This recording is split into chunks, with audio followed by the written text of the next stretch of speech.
Mukhang hindi na talaga nakapagpigil pa si Bea Alonzo at ipinangalandakan na in public ang affection niya sa billionaire boyfriend na si Vincent Ko.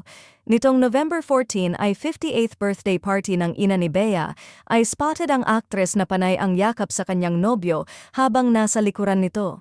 Sa ilan pang video na ibinahagi online ay makikita na sa harap ng maraming bisita ay proud na nakipag lips to lips ang actress kay Vincent. Tila nga ay indikasyon ito na in love si Bea sa kanyang nobyong bilyonaryo.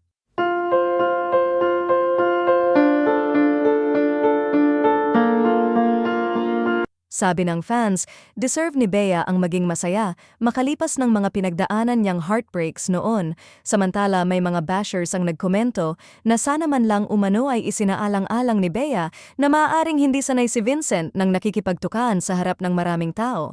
Anong sa inyo dito?